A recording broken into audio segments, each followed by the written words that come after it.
Good morning बच्चों, क्या हाल चाल है? सब बढ़िया है ना? मैं भारतेंदु मिश्रा एपीएस इंस्टीट्यूट के online YouTube channel APS institute से आप सभी बच्चों का मोस्ट वेलकम करता हूं। आइए बच्चों, कल हमने सेमीकंडक्टर का एक फर्स्ट वीडियो देखा था। आज हम उसके आगे बढ़ते हैं और ये हम सेमीकंडक्टर के सेकंड वीडियो की शुरुआत करते हैं। ये हमारे, आप जान ही रहे हैं कि 12th का एग्जाम आने वाला है, नीट का एग्जाम आने वाला है, जेई का एग्जाम आने वाला है, तो सभी एग्जाम के लिए एक बेस्ट वीडियो हम बना रहे हैं और इससे हमारा और आपका काम होगा। आइए, कल हमने जो वीडियो में पढ़ा था उसमें सेमीकंडक्टर, कंडक्टर और इंसुलेटर के बारे में कुछ प्रॉपर्टी पढ़ रहे थे। आज उसी प्रॉपर्टी के बारे में हम एक चार्ट के रूप में सब पढ़ेंगे और सब याद करेंगे और हम सब मिलके पढ़ेंगे, क्योंकि पढ़ेगा इंडिया तभी तो बढ़ेगा इंडिया, पढ़ेगा नहीं इंडिया तो बढ़ेगा कैसे इंडिया। इसलिए आइए हम सेमीकंडक्टर के बारे में जानते हैं। और याद रखिएगा, इस चैप्टर को आप कभी भी एग्जाम में अंडर एस्टिमेट मत करिएगा, क्योंकि इस चैप्टर से 8 क्वेश्चन तक नीट के एग्जाम में आए हैं। 8 क्वेश्चन आप जाके उठा के देख लीजिएगा। मॉडल पेपर 8 क्वेश्चन, 2022 में इससे 3 क्वेश्चन आए, 2020 में इससे 3 क्वेश्चन आए हैं। उसके बाद से कोविड में इससे कम क्वेश्चन आए, लेकिन कोविड के पहले हमेशा इससे 5 क्वेश्चन, 6 क्वेश्चन, 4 क्वेश्चन आए हुए हैं सेमीकंडक्टर और लॉजिक गेट से। तो इसको बिल्कुल अंडर एस्टिमेट नहीं करना है, इसको मन से पढ़ना है। एकदम बम्बैया मिठाई टाइप का क्वेश्चन आता है, एकदम आसान आता है क्वेश्चन, बस थोड़ा सा पढ़ लेंगे तुरंत बन जाएगा। मुफ्त का क्वेश्चन है, आसानी से आने वाला है, आसानी से बनने वाला है। आपको पहले से पता है कि मैं वादा नहीं करता किसी के साथ, क्योंकि मैंने एक बार वादा किया था, वो निभा नहीं पाया। तो मैं जो भी बोलता हूं वो दावे के साथ कहता हूं, और ये मैं दावे के साथ कह रहा हूं कि अगर आप इस पूरे सेमीकंडक्टर के सीरीज को देखते रहे और उसको पढ़ करके एक अच्छा नोट्स बनाए, तो सभी हम नोट्स कवर करेंगे, सारे क्वेश्चन कवर करेंगे, प्रीवियस ईयर के क्वेश्चन कवर करेंगे, और सब कुछ पढ़ते हुए अगर आप इसको अच्छे से करते हैं तो आप बोर्ड के लिए भी और नीट के लिए भी, दोनों चीजों को, इससे ज्यादा आपको कहीं पढ़ने की कोई जरूरत नहीं है। आइए, ज्यादा बकवास नहीं करते हम लोग, फालतू का बकवास। अब हम लोग पढ़ाई शुरू करते हैं। यही करते हो ना वीडियो देख करके, कह आदमी बकवास कर रहा है, कितना फालतू टाइप का। हम समझ रहे हैं यार, हम भी देखते हैं दूसरे का वीडियो, हम भी ऐसा करते हैं, लेकिन कोई बात नहीं, थोड़ा बहुत कहना पड़ता है। प्रमोशन नहीं करेंगे तो कैसे काम चलेगा? अपना प्रमोशन खुद ही करना पड़ता है। चलो तो आओ देखते हैं और समझते हैं। जैसा कि तुम यहाँ देख रहे हो कि हमने सबसे पहले यहाँ प्रॉपर्टी लिखा है, फिर हमने यहाँ कंडक्टर लिखा है, फिर हमने यहाँ इंसुलेटर लिखा है, फिर हमने यहाँ सेमीकंडक्टर लिखा है। तो समझो बेटा, सबसे पहले प्रॉपर्टी में देखो, ये इलेक्ट्रिकल कंडक्टिविटी है, जिसको सिग्मा से डिनोट करते हैं। इलेक्ट्रिकल कंडक्टिविटी क्या होती है? तुमने करंट इलेक्ट्रिसिटी में इसके बारे में पूरा डिटेल पढ़ रखा होगा। नहीं पढ़ते हो तो आज बस इतना सा जान लो कि कोई मटेरियल है, जैसे मान लो ये मटेरियल है, इसमें करंट फ्लो करेगा कि नहीं करेगा, कितना करेगा, कम करेगा कि ज्यादा करेगा, ये इसके इलेक्ट्रिकल कंडक्टिविटी की वजह से होती है। और इलेक्ट्रिकल कंडक्टिविटी जो होती है, ये इस मटेरियल के नेचर पे डिपेंड करता है और इस मटेरियल के टेम्परेचर पे डिपेंड करता है, दो चीजों पे डिपेंड करता है। क्लियर है? तो देखो साहब, इलेक्ट्रिकल कंडक्टिविटी, कंडक्टर की जो इलेक्ट्रिकल कंडक्टिविटी होती है वो 10⁻² से 10⁸ होती है। जो इंसुलेटर होता है उसका 10⁻⁻8 होता है, और जो सेमीकंडक्टर होता है इसका 10⁻⁻5 से 10⁻0 होता है। ये पहला बात। दूसरा पॉइंट देखते हैं। दूसरा पॉइंट है रेसिस्टिविटी। रेसिस्टिविटी को हम लोग स्पेसिफिक रेसिस्टेंस भी बोलते हैं। रेसिस्टिविटी को हम लोग स्पेसिफिक रेसिस्टेंस भी बोलते हैं। ये जो होता है ये भी किसी मटेरियल के नेचर पे या उस मटेरियल के टेम्परेचर पे डिपेंड करता है। रेसिस्टिविटी क्या है? ये जो होता है कंडक्टर का 10⁻² से 10⁻8 होता है, इंसुलेटर में 10⁸ होता है, और सेमीकंडक्टर में 10⁵ से 10⁻0 है। 10⁻0 को तुम लोग 1 भी बोल सकते हो। क्लियर है? ये हमारा रहा रेसिस्टिविटी के बारे में। तीसरा हेडिंग तुम देख रहे हो यहाँ पे, ये एनर्जी बैंड लिखा है। एनर्जी बैंड का पूरा कॉलम यहाँ देखो खाली है, इसलिए खाली है, परेशान नहीं होना है। इसको वीडियो में आगे पूरा डिटेल में एक एक के बारे में चर्चा करेंगे, इसलिए यहाँ खाली है, तो परेशान नहीं होंगे। क्या है? अब देखो बेटा, अब देखो एनर्जी गैप, उसी एनर्जी बैंड में तुमको बताएंगे एनर्जी गैप के बारे में, लेकिन यहाँ जो बता रहे हैं इसको थोड़ा ध्यान से सुनना और याद कर लेना। क्या याद करना है? जो एनर्जी गैप होता है, कंडक्टर का जो एनर्जी गैप होता है वो 0 होता है। कंडक्टर में जो एनर्जी गैप होता है वो 0 होता है। जो इंसुलेटर होता है इसका एनर्जी गैप 6 इलेक्ट्रॉन वोल्ट से ज्यादा होता है, लेकिन ये 6 इलेक्ट्रॉन वोल्ट लिखा है, लेकिन जनरली 3 इलेक्ट्रॉन वोल्ट से ज्यादा वाले को ही हम इंसुलेटर की कैटेगरी में ला देते हैं। सेमीकंडक्टर का जो एनर्जी गैप होता है वो 0.7 से 2.8 इलेक्ट्रॉन वोल्ट के बीच का होता है। इसलिए देख रहे हो यहाँ 2.8 है, इसलिए इसको 3 के ऊपर वाले को ही हम इंसुलेटर मान लेते हैं। सबसे कम जो एनर्जी गैप होता है वो जर्मेनियम का होता है, इसीलिए धरती पे सबसे पहला जो सेमीकंडक्टर डिवाइस बनाया गया था उसमें जर्मेनियम का उपयोग किया गया था। अच्छा, सिलिकॉन का जो सेमीकंडक्टर जो सिलिकॉन है, इसका जो एनर्जी गैप होता है 1.1 इलेक्ट्रॉन वोल्ट के बराबर होता है आजकल। और बाद में जर्मेनियम के बाद से सिलिकॉन के भी हम लोग सेमीकंडक्टर डिवाइसेस बनाते हैं। इसका एनर्जी गैप तो ज्यादा होता है, लेकिन फिर भी हम इससे क्या होते हैं, सेमीकंडक्टर डिवाइसेस बनाते हैं। अच्छा साहब, अगली बात आप तुम्हारे सामने है करंट कैरिंग एजेंट, मतलब वह जो चार्ज कैरियर का काम करता है, कौन चार्ज को ले जाने का काम करता है, किसके वजह से वो करंट उसके अंदर फ्लो करता है, इसके बारे में बात करें तो कंडक्टर के केस में फ्री इलेक्ट्रॉन होते हैं जो चार्ज कैरियर का काम करते हैं। इंसुलेटर के केस में कोई नहीं होता चार्ज कैरियर का काम करने वाला, क्योंकि इसमें तो करंट फ्लो ही नहीं करता है ना यार, तो क्या होगा चार्ज कैरियर की जरूरत। अच्छा, और सेमीकंडक्टर के केस में फ्री इलेक्ट्रॉन भी होते हैं और होल भी होते हैं। यहाँ एक नया टर्म आया तुम्हारे सामने, होल। होल को हम लोग होल के साथ साथ कोटर भी कहते हैं। तुम्हें आगे हम नेक्स्ट वीडियो में बताएंगे कि होल क्या होता है और कोटर क्या होता है। क्लियर, उसके बारे में चर्चा करेंगे, अभी चर्चा नहीं करेंगे, नहीं तो हम बात से डिस्ट्रैक्ट हो जाएंगे। अब ध्यान दो, अगली बात क्या है, टेम्परेचर कोफिशिएंट ऑफ रेजिस्टेंस। ऐसा होता है बेटा कि जो टेम्परेचर कोफिशिएंट ऑफ रेजिस्टेंस होता है, इसी को हम लोग पहले वाले वीडियो में पढ़े हैं, इसी को हम अल्फा से डिनोट करते हैं।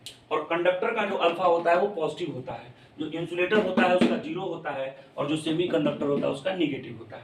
अच्छा भैया, अब अगला टॉपिक है इलेक्ट्रॉन डेंसिटी। क्या है इलेक्ट्रॉन डेंसिटी? इलेक्ट्रॉन डेंसिटी क्या होता है, number of free electron per unit volume को हम इलेक्ट्रॉन डेंसिटी कहते हैं। किसी कंडक्टर के या किसी मटेरियल के यूनिट वॉल्यूम में जितने इलेक्ट्रॉन पाए जाते हैं वो उसकी इलेक्ट्रॉन डेंसिटी कहलाती है। जो ये कंडक्टर होता है, कंडक्टर की इलेक्ट्रॉन डेंसिटी 10⁻29 पर मीटर क्यूब होती है।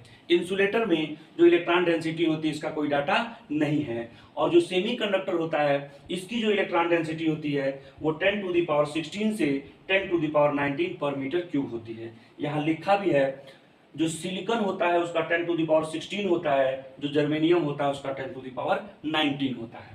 अच्छा साहब, अगली बात है हमारा एग्जाम्पल के बारे में। अगली बात क्या है, एग्जाम्पल के बारे में। तो अगर हम एग्जाम्पल के बारे में बात कर रहे हैं तो ध्यान देना, कंडक्टर का एग्जाम्पल कॉपर है, Ag माने सिल्वर है, Au माने गोल्ड है, Na माने सोडियम है, Pt माने प्लेटिनम है, Hg माने मरकरी है। ये कंडक्टर का होता है। जो इंसुलेटर होता है इसके बहुत सारे होते हैं, जैसे वुड हो गया लकड़ी, जैसे वैक्स हो गया मोम, जैसे केरोसिन हो गया, ये सारे के सारे तुम्हारे सामने, माइका हो गया, थर्माकोल हो गया, ये सब इंसुलेटर के कैटेगरी में आते हैं। अब आते हैं सेमीकंडक्टर। जो सेमीकंडक्टर होता है इसके कई सारे एग्जाम्पल हैं, क्योंकि इस चैप्टर में बेसिकली हम लोग सेमीकंडक्टर के ही बारे में पढ़ेंगे, लेकिन कुछ बातें इनसे रिलेट करना था तो हमने कर दिया। तो सेमीकंडक्टर के कई सारे एग्जाम्पल होते हैं, जैसे एक होता है एलिमेंटल सेमीकंडक्टर। एक क्या होता है, एलिमेंटल सेमीकंडक्टर होता है, मतलब जो केवल एलिमेंट के बने होते हैं। पूरा डिटेल में आगे हम लोग चर्चा करने वाले हैं। दूसरा क्या है, दूसरा होता है इनऑर्गेनिक कंपाउंड सेमीकंडक्टर, ये भी हम आगे चर्चा करेंगे। तीसरा होता है ऑर्गेनिक कंपाउंड सेमीकंडक्टर, ये भी हम चर्चा करने वाले हैं। चौथा जो होता है वह होता है ऑर्गेनिक पॉलीमर सेमीकंडक्टर। तो 4 तरह के सेमीकंडक्टर के एग्जांपल होते हैं और उसके बारे में हमको आगे पढ़ना है। तो चलते हैं, आते हैं, हम लोग एक एक सेमीकंडक्टर के एग्जांपल के बारे में बातचीत करते हैं। ओके, सेमीकंडक्टर कई तरह के होते हैं। जो पहला सेमीकंडक्टर होता है वो होता है एलिमेंटल सेमीकंडक्टर। जो एलिमेंटल सेमीकंडक्टर होते हैं वो 4th ए ग्रुप के मेंबर होते हैं या पीरियोडिक टेबल में 14th ग्रुप के मेंबर होते हैं। इसका जो एग्जांपल होता है सिलिकॉन और जर्मेनियम होता है, जो यहाँ पे लिखा हुआ है। दूसरा जो होता है वो होता है इनऑर्गेनिक कंपाउंड सेमीकंडक्टर। इसमें क्या होता है कि 2 इनऑर्गेनिक एलिमेंट मिलते हैं और मिल करके एक इनऑर्गेनिक कंपाउंड बनाते हैं और तब वह एक सेमीकंडक्टर की तरह से यूज किया जाता है। जैसे आप देख सकते हैं कैडमियम सल्फाइड है यहाँ पे, दूसरा क्या है इंडियम फास्फाइड है, ये है, और तीसरा कैडमियम सेलेनियम है जो कि ये है इनऑर्गेनिक कंपाउंड सेमीकंडक्टर के एग्जांपल। दूसरा फिर से एग्जाम्पल होता है, उसका नाम होता है organic compound semiconductor. Organic compound semiconductor क्या होता है, ये ऑर्गेनिक कंपाउंड होते हैं जो सेमीकंडक्टर की तरह से यूज किए जाते हैं। इसका एग्जाम्पल है एंथ्रेसीन। क्या एग्जाम्पल है, एंथ्रेसीन। दूसरा क्या है, डॉप्ड थैलोसाइनिन, डॉप्ड थैलोसाइनिन। तो अगला जो है ऑर्गेनिक पॉलीमर सेमीकंडक्टर होते हैं। ऑर्गेनिक पॉलीमर सेमीकंडक्टर क्या होते हैं साहब, तो ये पॉलीमर होते हैं ऑर्गेनिक, और ये ऑर्गेनिक पॉलीमर को हम लोग सेमीकंडक्टर के रूप में यूज करते हैं। जैसे इसका जो एग्जांपल है पॉलीपाइरॉल है, दूसरा क्या है पॉलीथायोफीन है, और तीसरा क्या है पॉलीएलिनीन है। और ये जो एग्जांपल आपको सेमीकंडक्टर का हम दे रहे हैं, आप इस एग्जांपल को याद रखिए, इससे ज्यादा सेमीकंडक्टर का एग्जांपल मार्केट में कोई दूसरा अवेलेबल नहीं है। आप इतना याद रखिए, इससे बाहर कोई क्वेश्चन आने वाला नहीं है। और अब हम लोग बात करने वाले हैं एनर्जी बैंड के बारे में। एनर्जी बैंड वो शादी का बैंड जो होता है उस टाइप का, कोई इससे लेना देना नहीं है। लड़कियां हेयर बैंड लगाती हैं सर में, उसका भी इससे कोई लेना देना नहीं है। ये एक एनर्जी बैंड है। एनर्जी बैंड में क्या होता है, हम ये चीज देखते हैं, जो एटम होते हैं उनके अपने अपने एनर्जी के लेवल होते हैं और उनके अपने अपने एनर्जी के डायग्राम होते हैं, उनके अपने एनर्जी के स्ट्रक्चर होते हैं। क्लियर है? तो जैसे मान लो तुम्हारे सामने मैं बताऊं, ये कोई एटम है और उसके एनर्जी का ये डायग्राम है, ये है उसके एनर्जी का ये डायग्राम। क्लियर है? फिर क्या हुआ, फिर समझते हैं हम लोग। इसी में क्या होता है, इसके कुछ एनर्जी के डायग्राम ऐसे होते हैं, ये एनर्जी के डायग्राम कुछ ऐसे होते हैं इसके। क्लियर हुआ? ऐसे इसका एनर्जी का डायग्राम ऐसे है, ऐसे दिख रहा है, ऐसे। ये जो दिख रहा है तुमको, ये एनर्जी लेवल है। ये क्या है बेटा, ये इसका एनर्जी लेवल है, ये इसका एनर्जी लेवल है, ये इसका एनर्जी लेवल है, ये इसका एनर्जी लेवल है। ध्यान से समझना, ये सब के सब इसके एनर्जी लेवल है। प्रत्येक जो एटम होता है उन एटम का अपना एक डेफिनेट एनर्जी लेवल होता है। Every atom have definite energy level. Clear है? And when they overlap with each other then a new energy level is found. तो अगर जब ये ओवरलैप कर गए, तो ध्यान देना, अगर जब इनकी ओवरलैपिंग हुई, इस एनर्जी लेवल की जब ओवरलैपिंग होती है, तो ये ऐसे था, ऐसे था, ये ऐसे था, ये ऐसे था, ये कैसे था, ऐसे था, ऐसे था, ऐसे था। तो ये जो है ओवरलैपिंग एनर्जी आई। ये क्या है भैया, ओवरलैपिंग एनर्जी आई। ये जो आई, ये ओवरलैपिंग एनर्जी आई। और बात क्या कहा गया कि जब इस एनर्जी को हम स्पेक्ट्रोस्कोपी से देखते हैं, स्पेक्ट्रोस्कोपी से देखते हैं। स्पेक्ट्रोस्कोपी एक ऐसा डिवाइस होता है जो एनर्जी लेवल को डिफरेंशिएट करने के लिए यूज करते हैं हम लोग। इससे जब देखते हैं तो एनर्जी लेवल अलग अलग रूप में हमको दिखाई देता है।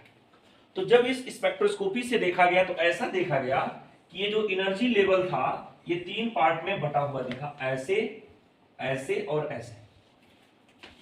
इस ऊपर वाले लेवल को हमने बोला था कंडक्शन बैंड, सीवी का मतलब कंडक्शन बैंड है।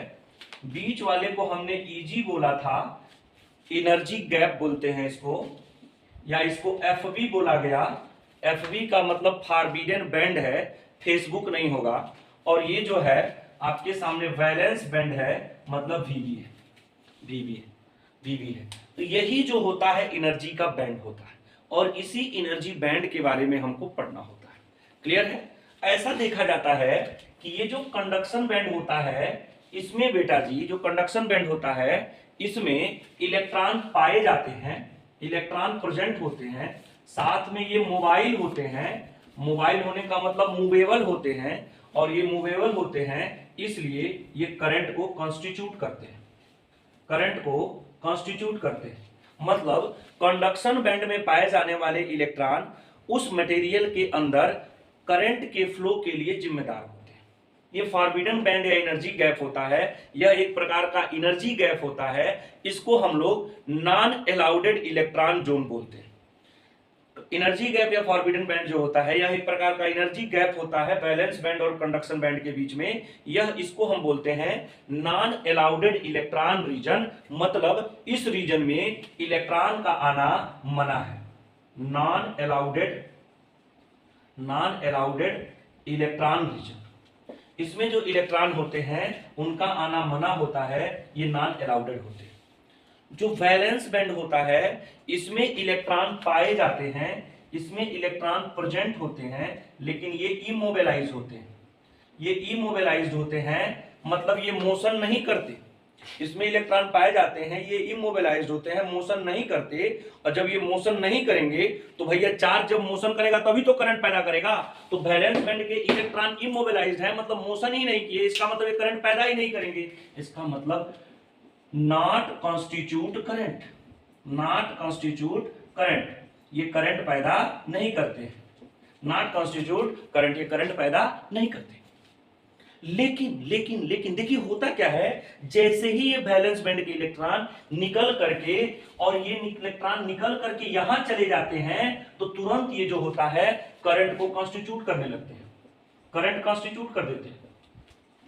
जब वैलेंस बैंड के इलेक्ट्रॉन यहां से निकल के यहां चले जाते हैं तो तुरंत करंट कॉन्स्टिट्यूट कर देते हैं, तो संगति का असर पड़ जाता है। ये बोलते हैं ना, सुने हैं ना, तो ये बेचारा यहाँ पे था एकदम आलसी टाइप का बैठा था, कुछ नहीं कर रहा है, जैसे यहां से यहां गया तुरंत देखा यहाँ के तो इलेक्ट्रॉन मूव कर रहे हैं, हम भी मूव करेंगे, तुरंत मूव करने लगते हैं, तुरंत करंट पैदा करने लगते हैं। तो ये हमारा एनर्जी बैंड का पूरा कंसेप्ट है। क्लियर है? फिर से सुन लीजिए क्या बोला कि प्रत्येक एटम जो होता है उसका एक अपना फाइनाइट एनर्जी लेवल होता है। ध्यान से सुनिएगा पूरी बात को डिटेल में। प्रत्येक एटम का अपना एक फाइनाइट एनर्जी लेवल होता है। Every atom have a definite energy level. जब ये एटम ओवरलैप करते हैं, when these atom overlapped with each other, then overlapping energy level is found, and when we observe this overlapping energy level by spectroscopy, then in the energy level three type of position या three condition या three steps are present या three bands are present. When we observe the in overlapping energy level by spectroscopy, then three energy band are present. First is conduction band CB, second is EG energy gap या FB forbidden band, and third is VB valence band. The electron present in the conduction band are mobile and constitute current. In energy gap, no electron are present, but in the valence band electron are present but they are not mobilized, hence they never constitute current. But when the electron of valence band move to the conduction band या excited from valence band, electron of valence band transit from the valence band to conduction band, then they are mobilized and then they constitute current.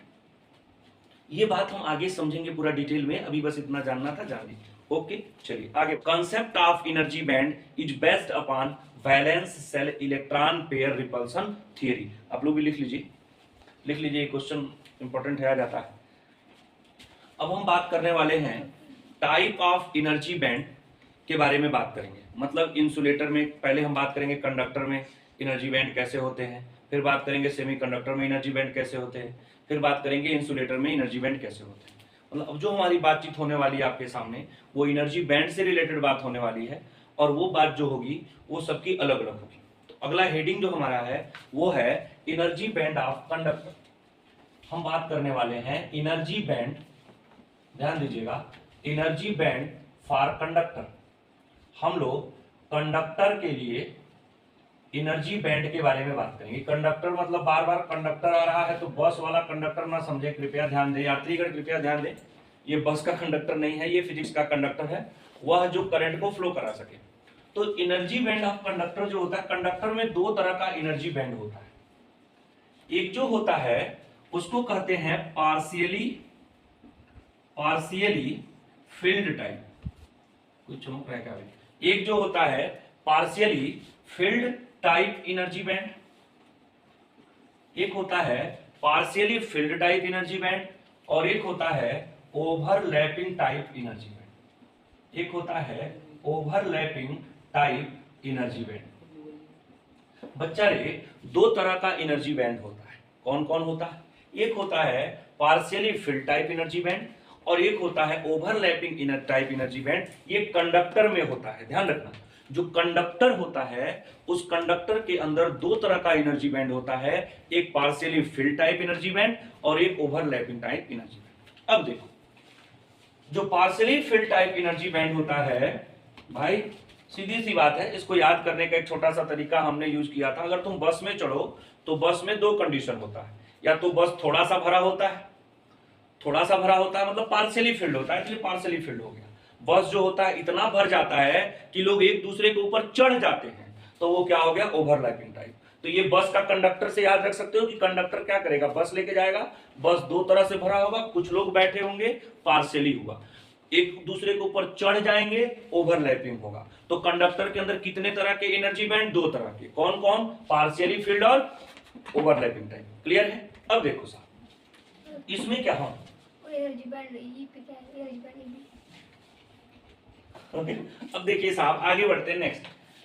अब जो है आपके सामने जो है हम बना रहे हैं ऐसे। देखिए एक बात हमेशा ध्यान रखिएगा, हमेशा कंडक्शन बैंड होगा, नीचे वैलेंस बैंड होगा। सुनिएगा, ये देखो, ये ऐसे है और ये थोड़ा सा मतलब हमने गैप दिया यहाँ पे, और ये देख सकते हो तुम लोग, अरे बाघ मारे बेटा, तुम बीच बीच में बतियाने लगते हो ना, तो एक बिल्ली भी आती है हमारे यहाँ, तुम तो उसको बुला के तुमको मिलवाएंगे, फिर उससे कहेंगे कि देखो यही तुम्हारे खानदान का कातिल है। एक लाल मार्कर थी यहाँ पे, कौन ले गई इसको, चलो बाद में जितना भी रखे रहो। ये देखो थोड़ा सा समझते हैं हम लोग, ये पार्शियली फिल्ड टाइप के बारे में हम चर्चा कर रहे हैं। ये पार्शियली फिल्ड का मतलब, ये देखो ये बेटा यहां से लेके यहां तक जो आया ये कंडक्शन बैंड है, और यहां से लेके यहां तक जो आया ये वैलेंस बैंड है। और हुआ क्या कि थोड़ा सा वैलेंस बैंड बढ़ गया, थोड़ा सा कंडक्शन बैंड बढ़ गया, और ये जो एनर्जी का गैप था ना, ये जो एनर्जी का गैप पहले इतना था, ये कम होके इतना हो गया।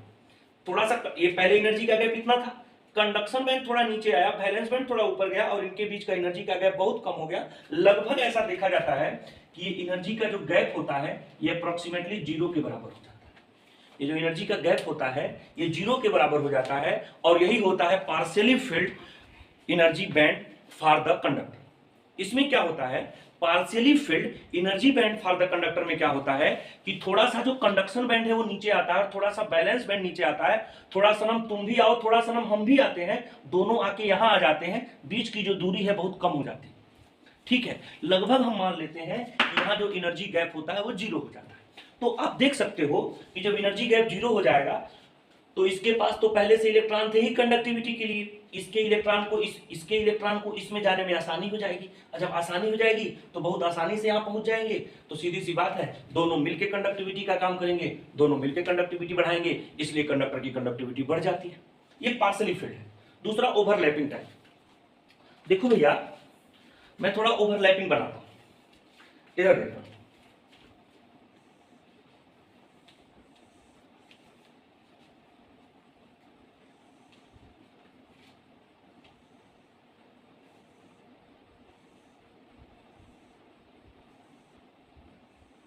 ये आप देख सकते हो, ये मैंने ऊपर बनाया है, और ये मैं जो है आपके सामने क्या बना रहा हूं, यहां से मैं ऐसे बना रहा हूं, इस तरह से ऐसे बना रहा हूं, ध्यान दीजिएगा। ये ऐसे जो है ये ऊपर सोया है लाइन, और इधर नीचे जो है खड़ा हो गया है लाइन। अब ये सोए और खड़े लाइन के बीच में आप देख रहे हो कि मैंने जो है इस कहानी में थोड़ा सा ट्विस्ट लाया, इस रीजन को तुमको ऐसे दिखा रहा। देखो बेटा, ये जो रीजन यहां से लेके यहां तक, सॉरी माफ करना, यहां से लेके यहां तक ये बेटा कंडक्शन बैंड है। और देखो सुनो, यहां से लेके, ये देखना मैं दूसरे कलर से यूज कर रहा हूं, यहां से लेके यहां तक ये वैलेंस बैंड है। और तुम देख सकते हो कि ये रीजन जो दोनों का तुम्हें दिख रहा है, यही रीजन क्या है, जो एनर्जी गैप का रीजन था। और इन दोनों को ये क्या किए, ओवरलैप कर गए। भाई पिछली बार क्या हुआ था, जो इसमें बात कर रहे थे तो थोड़ा ये भी ऊपर से नीचे आया, थोड़ा ये भी नीचे आया, तो अब इतना दूर तो आ ही गए थे ना।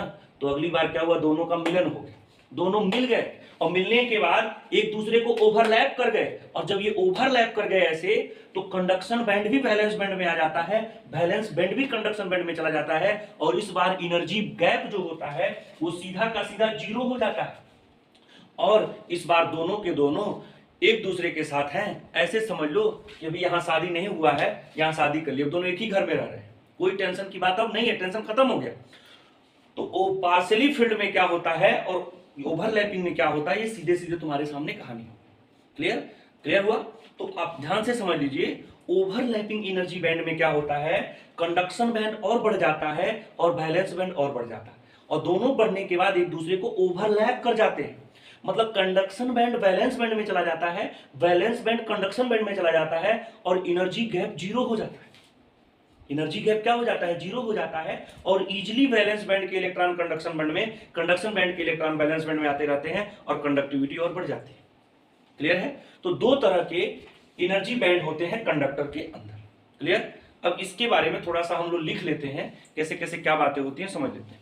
चलिए, हो गया? सब बजा है? को बजा होगा। रात में हम भी सोते हैं तो कुछ बजता है बाहर, हमको तो कुछ डर लगता है कोई भूत ना हो। एक बार तो ऐसे सोए थे हम, ऐसे सोए थे इधर की तरफ मुंह करके, ऐसा मुझे लगा कि कोई महिला वहीं पे खड़ी है, उसका मुंह मेरे सामने दिखा सपने में। और ये मैं जग गया भाई, मुझे डर लग गया। मैं कहा ये साला क्या मतलब, तो भूत प्रेत तो पहले से नहीं है यहाँ पे। चलो भैया, भागे। हाँ भूत प्रेत है? नहीं ये कह रहा है वो, मतलब वो घर की पूजा नहीं करते, मैंने कहा कोई नहीं। घर की पूजा? अच्छा घर की पूजा में तो मेरे पास ही आएगी जो भूत आने वाली होगी, या चुड़ैल आने वाली होगी। दूसरे क्या जाए जिसके जो मालिक है उसके पास। अच्छा मैं अकेला हूँ इसलिए मेरे को तो अकेला बनाने आई हो, मतलब टाइम स्पेंड करना चाहते, quality time with me. Okay चलो भैया, तो होता क्या है देखो भैया सुन लो।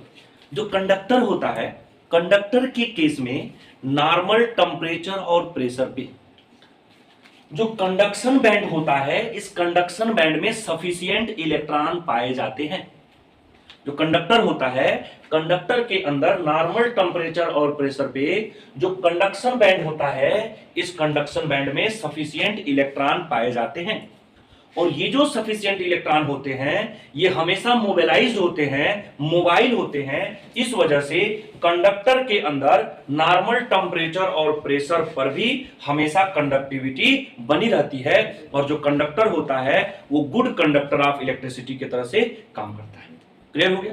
आपको मैंने अभी थोड़ी देर पहले बताया, आपने सुना एक कंसेप्ट मैंने बताया कि जब किसी कंडक्टर के टेम्परेचर को बढ़ाते हैं तो उसका अल्फा पॉजिटिव होने की वजह से उसका रेजिस्टेंस घट जाता है, सॉरी उसका अल्फा पॉजिटिव होने की वजह से उसका रेजिस्टेंस बढ़ जाता है। इस वजह से जैसे जैसे कंडक्टर के टेम्परेचर को बढ़ाते हैं उसका रेजिस्टेंस बढ़ने लगता है। ये मैंने बात बताई आप। अच्छा, इसी को अगर हम मॉलिक्यूलर लेवल पे समझें, अभी तो हमने क्या किया, एक फार्मूला बता दिया, उसके आधार पे समझ गए। आप करंट इलेक्ट्रिसिटी अगर पढ़े होंगे तो करंट इलेक्ट्रिसिटी में आपको ये बात मॉलिक्यूलर लेवल पे समझाई गई।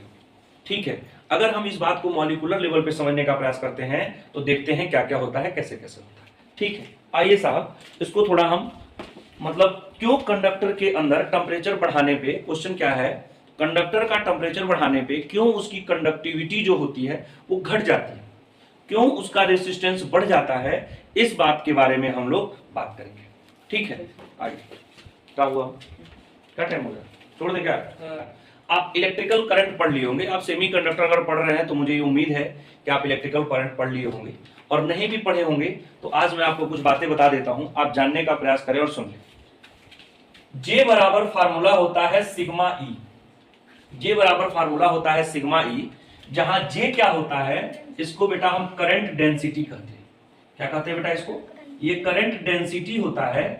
ये जो सिग्मा होता है बेटा इसको कंडक्टिविटी कहते हैं, इसको बेटा हम लोग कंडक्टिविटी कहते हैं, या इसको स्पेसिफिक कंडक्टेंस कहते हैं। क्या कहते हैं बेटा? इसको हम स्पेसिफिक कंडक्टेंस कहते हैं। और ई जो होता है बेटा, ये बच्चा इलेक्ट्रिक फील्ड होता है रे बाबू। क्या होता है ये? इलेक्ट्रिक फील्ड होता है। जे बराबर होता है सिग्मा ई। अगर इसको वेक्टर के फॉर्म में तुम लोग लिखोगे तो लिखते हैं जे बराबर सिग्मा ई। जे करंट डेंसिटी होता है। इलेक्ट्रिकल करंट में आपने पढ़ रखा होगा कि यह एक प्रकार की वेक्टर क्वांटिटी होती है और इसका डायरेक्शन हमेशा करंट के डायरेक्शन में होता है। और भी इसके फार्मूले होते हैं लेकिन अभी हम उसका यूज नहीं करने वाले हैं। अभी जो हम यूज करने वाले वो बता रहे। अच्छा साहब, ये समीकरण नंबर 1 है, कोई बात नहीं। दूसरा जो इक्वेशन हम पढ़ के बैठे हैं, जे बराबर होता है NeVd। जे बराबर होता है NeVd, बहुत इंपॉर्टेंट फार्मूला है। बोर्ड के एग्जाम में, अक्सर सीबीएसई बोर्ड के एग्जाम में इस फार्मूले का डेरिवेशन पूछ देता है। तो जे बराबर NeVd होता है, इसी से मिलता जुलता फार्मूला होता है I बराबर NeAVd। और यही I बाई ए जब कर देते हैं यहाँ पे, तो I बाई ए जो होता है यही जे होता है और यही NeVd होता है। समझ रहे हैं? तो जे बराबर क्या है साहब? NeVd है। मतलब ये जो आपको दिख रहा है जे बराबर NeVd, इस फार्मूले का यूज करने वाले हैं हम लोग। ये दूसरा फार्मूला लिख रहे हैं। भाई साहब एक चीज ध्यान रखिए, समीकरण 1 और समीकरण 2 की बात करें, इक्वेशन 1 और 2 की बात करें, थोड़ा मार्कर बदल देते हैं, थोड़ा लग रहा है इसका कलर सही नहीं चल रहा है। तो अगर हम इक्वेशन 1 और इक्वेशन 2 की बात करें तो हम लिख सकते हैं साहब sigma E is equal to NeVd। Sigma E is equal to लिख सकते हैं NeVd। और बेटा जी यहां से अगर हम सिग्मा लिख दें तो लिखेंगे NeVd बाई ई। और आप पढ़े होंगे, ये भी आपने पढ़ रखा होगा करंट इलेक्ट्रिसिटी में, इसको बोलते हैं ड्रिफ्ट वेलोसिटी। ये जो होता है क्या होता है, ड्रिफ्ट वेलोसिटी होता है। ड्रिफ्ट वेलोसिटी और इलेक्ट्रिक फील्ड के मैग्नीट्यूड का जो रेशियो होता है, इधर मैं खोपचे में लिख दे रहा हूं, ड्रिफ्ट वेलोसिटी और इलेक्ट्रिक फील्ड के मैग्नीट्यूड का जो रेशियो होता है, इसको बेटा हम मोबिलिटी बोलते हैं। ये म्यू होता है, इसको हम मोबिलिटी बोलते हैं। क्या बोलते हैं, मोबिलिटी बोलते हैं। ड्रिफ्ट वेलोसिटी, ये ड्रिफ्ट वेलोसिटी है और ये इलेक्ट्रिक फील्ड है, तो ड्रिफ्ट वेलोसिटी और इलेक्ट्रिक फील्ड का जो रेशियो होता है, इसको हम लोग मोबिलिटी बोलते हैं। क्या बोलते हैं साहब, मोबिलिटी बोलते हैं। अब देखिए, तो यहां से आप फार्मूला लिख सकते हो, सिग्मा बराबर एन ई म्यू। अच्छा सुनना बेटा, अगर कहीं लिखा हो म्यू ई, तो म्यू ई का मतलब हो गया, म्यू नहीं है, म्यू ई है, तो म्यू ई का मतलब हो गया मोबिलिटी ऑफ इलेक्ट्रॉन। ये है मोबिलिटी ऑफ इलेक्ट्रॉन। और अगर लिखा हो कहीं म्यू एच, तो इसका मतलब होता है मोबिलिटी ऑफ होल। तुमको बताएंगे आगे भविष्य में कि होल क्या है, नेक्स्ट वीडियो में हम बात करेंगे, इसके बारे में चर्चा करेंगे। तो ये म्यू एच कहीं लिखा है, इसका मतलब होता है मोबिलिटी ऑफ होल। क्लियर है? अब ध्यान से सुनना थोड़ा सा, ये एक इक्वेशन हमारे सामने आया, n बराबर सिग्मा बराबर, ये सारे के सारे इक्वेशन तुम इंपॉर्टेंट है, इसको याद रख लेना, हमारे काम आएंगे हर जगह। ये डायरेक्ट एग्जाम में हमारे क्वेश्चन डायरेक्ट भी इनसे आ जाते हैं, तो ये इक्वेशन तुम एग्जाम में यूज करना और हमको याद रखना पड़ेगा। इसको लिख लेते हैं, फिर मैं थोड़ा सा इसको मिटा करके आगे बताता हूँ। छाप लो इसको, वीडियो रोक के छापना हो तो, फिर मैं आगे बताता हूँ। क्या हो, तकलीफ में है का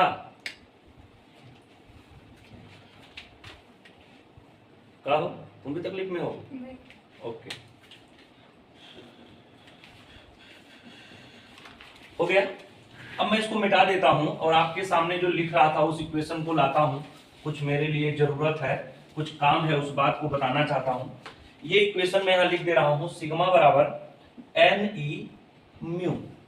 एन ई म्यू है। अब सुनो ध्यान से बेटा जी, थोड़े देर पहले हमने आपको बताया है, अभी कुछ देर पहले ही बताया कि ये जो म्यू होता है, ये बेटा होता है VD बाई ई। याद है बताया? बोलो यार। एक और फार्मूला मैं यही लिख दे रहा हूं आपके सामने, यहां देखिए मैं लिख रहा हूं इसको कि VD बराबर होता है EE by M into tau. बंद कर रहे, ठीक है। मैंने क्या बोला, तुम्हारे सामने जो बात कर रहा हूं, ये देखो, ये सिग्मा बराबर एन ई म्यू आया है यहाँ पे, आप देख सकते हो, इसको मैं मिटा दिया। म्यू बराबर अभी बताया था VD बाई ई होता है, और VD बराबर क्या होता है, EE by M into tau. आप समझो, थोड़ा सा ध्यान देना, समझना। ये अगर कोई मेटल है और इस मेटल के अंदर, ये आपके सामने एक मेटल लिया है मैंने, इस मेटल के सामने एक फ्री इलेक्ट्रॉन है।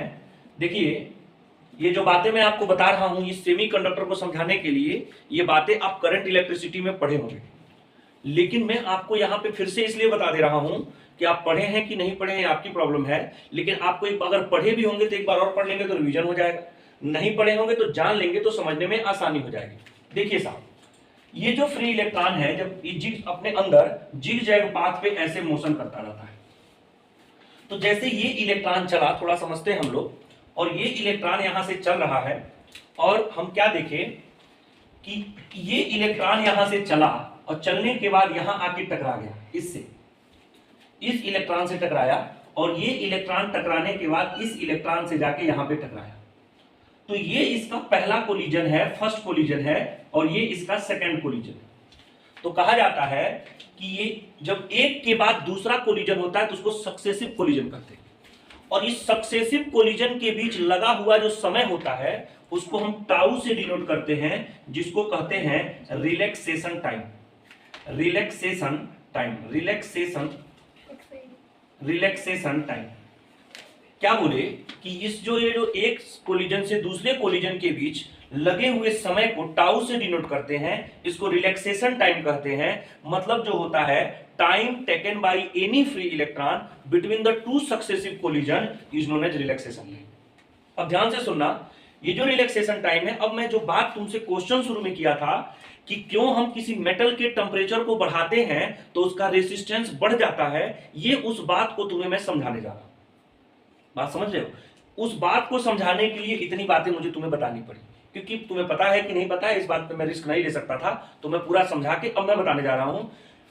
एक तो तुमको मैंने इक्वेशन से बता दिया शुरू होते ही सेमीकंडक्टर के पहले चैप्टर, अब मैं बता रहा हूं मॉलिक्यूलर लेवल पे क्यों किसी मेटल के टेम्परेचर को बढ़ाते हैं तो उसका रेसिस्टेंस बढ़ जाता है, ये हम मॉलिक्यूलर लेवल पे समझने जा रहे हैं। ध्यान देना, जब किसी मेटल के टेम्परेचर को बढ़ाएंगे, ध्यान देना, जब किसी मेटल के टेम्परेचर को बढ़ाएंगे तो इन इलेक्ट्रॉन की काइनेटिक एनर्जी बढ़ जाएगी। जब इलेक्ट्रॉन की काइनेटिक एनर्जी बढ़ जाएगी तो ये इलेक्ट्रॉन की वेलोसिटी बढ़ जाएगी।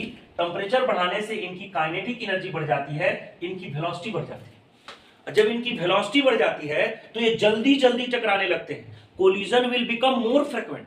तो जल्दी जल्दी जब टकराने लगेंगे तो उस केस में दो कोलिजन के बीच लगने वाला समय क्या हो जाएगा, कम हो जाएगा। भाई जब जल्दी जल्दी टकराने लगेंगे तो दो कोलिजन के बीच लगने वाला समय क्या हो जाएगा, कम हो जाएगा। तो अगर दो कोलिजन के बीच लगने वाला समय कम हो गया मतलब रिलैक्सेशन टाइम क्या हो जाएगा, घट जाएगा। ये देखो रिलैक्सेशन टाइम घट गया तो VD क्या हो जाएगा, घट जाएगा।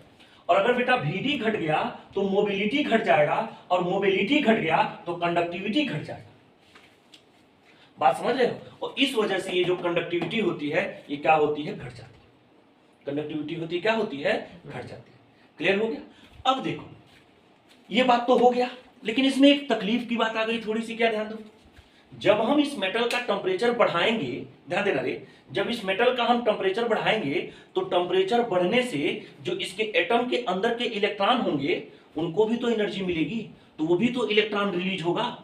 तो वो इलेक्ट्रॉन अगर रिलीज होगा तो अगर टेम्परेचर के बढ़ाने से इलेक्ट्रॉन एमिट हो रहे हैं, तो इलेक्ट्रॉन एमिट हो रहे हैं तो क्या बेटा n बढ़ जाएगा कि नहीं बढ़ जाएगा? बोले यार n बढ़ जाएगा कि नहीं बढ़ जाएगा? तो n बेटा बढ़ गया और टाउ म्यू क्या हो गया, घट गया। लेकिन याद रखना बेटा, ये बढ़ता है तो इसको बढ़ाएगा, ये घटता है तो इसको घटाएगा।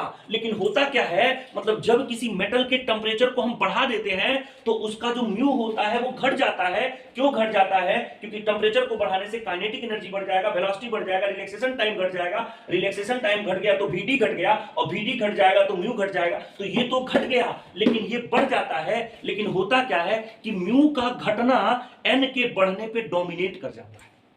म्यू का घटना n के बढ़ने पे डोमिनेट कर जाता है। इस वजह से ओवरऑल सिग्मा जो होता है क्या होता है, घट जाता है। सीधे सीधे शब्दों में समझ लो कि जब किसी मेटल के टेम्परेचर को बढ़ा देंगे तो उसका म्यू जो होता है वो घट जाता है, उसका n जो होता है बढ़ जाता है। लेकिन म्यू का घटना n के बढ़ने पे डोमिनेट कर जाता है, और इस वजह से क्या होता है, उस मेटल की कंडक्टिविटी क्या होती है, घट जाती है। उस मेटल की कंडक्टिविटी घट गई मतलब उसका रेजिस्टेंस क्या होगा, बोलो, बढ़ जाएगा। बात क्लियर? तो दो तरीके से तुमको हमने एक्सप्लेन करके बताया, एक मॉलिक्यूलर लेवल पे बताया और एक तुमको किस पे बताया हमने, एक फार्मूला लेवल पे बताया। फार्मूले में क्या बताया था, R is equal to R0 1 plus alpha T. Clear है? इसमें बताया जब टेम्परेचर को बढ़ा देंगे तो ये पूरा का पूरा वैल्यू बढ़ जाएगा, तो ये बढ़ जाएगा। क्लियर है? तो इस वजह से इस तरह से हमारा कंडक्टर की पूरी कहानी खत्म हो गई, एनर्जी बैंड से भी रिलेटेड। अब हम लोग नेक्स्ट बात करेंगे सेमी कंडक्टर के एनर्जी बैंड के बारे में, फिर हम बात करेंगे इंसुलेटर के एनर्जी बैंड के बारे में, फिर हम बात करेंगे ट्रांजिस्टर के बारे में, फिर हम बात करेंगे जंक्शन के बारे में। ये सब बारे में बातचीत करेंगे। चलिए बंद कर दीजिए।